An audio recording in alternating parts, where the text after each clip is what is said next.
Subscribe to our YouTube channel and press the bell icon to get the latest updates.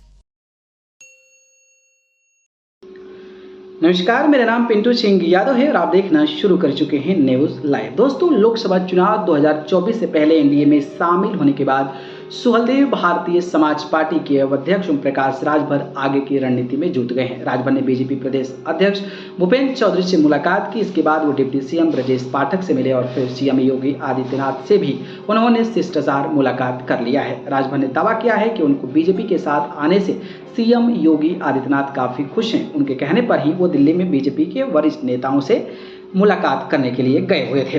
दरअसल ओम प्रकाश राजभर जब से NDA में शामिल हुए हैं तब से योगी आदित्यनाथ की ओर से उन्हें लेकर कोई ट्वीट या शुभकामना संदेश नहीं आया है। ऐसे में कई विरोधी दलों समेत ये चर्चा की जा रही थी कि आखिरकार सीएम योगी ने उन्हें लेकर कोई ट्वीट क्यों नहीं किया, जिस पर अब राजभर ने सफाई दे दिया है। ओम प्रकाश राजभर ने कहा है कि डिप्टी सीएम ब्रजेश पाठक से मुलाकात करने के बाद वो सीएम योगी से मिले हैं।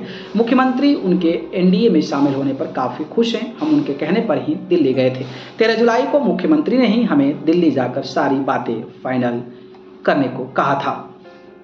राजभर ने यह भी दावा किया है कि सीएम योगी आदित्यनाथ ने उनसे कहा था कि दिल्ली जाकर सारी बातें फाइनल कर ले ताकि आगे की लड़ाई को बढ़ाया जाए। जब हमने उनसे कहा कि सब लोग सवाल उठा रहे हैं कि आपकी ओर से कोई ट्वीट नहीं आया, तो उन्होंने कहा कि हम तो खुद ही आपको वहां भेजा था। जब गृह मंत्री अमित शाह यूपी आए थे तो हमने ही कहा था कि ओम प्रकाश राजभर जी को शामिल कर लीजिए, नहीं तो बहुत मुश्किल हो जाएगा। अगर कोई विरोधी उनका विरोध करता है तो उनके विषय में बताइए। बसपा प्रमुख ने कहा कि उन्होंने सीएम योगी आदित्यनाथ से मुलाकात कर एक बार फिर से राजभर जाति को अनुसूचित जाति में शामिल करने की मांग कर दी है। इसके साथ ही एक पत्र भी दिया है जिसमें आजमगढ़ की लालगंज सीट पर पीएम मोदी के कार्यक्रम में के लिए अपील की गई है। उन्होंने कहा है कि इस क्षेत्र में बीजेपी को 6 सीटों पर हार का सामना करना पड़ा था। ऐसे वो यहीं से लोकसभा चुनाव की तैयारी करना शुरू कर दिए हैं। बाकी ओम प्रकाश राजभर एनडीए में शामिल हो गए हैं, उसको लेकर आपको क्या लगता है कमेंट बॉक्स में बताइए। धन्यवाद।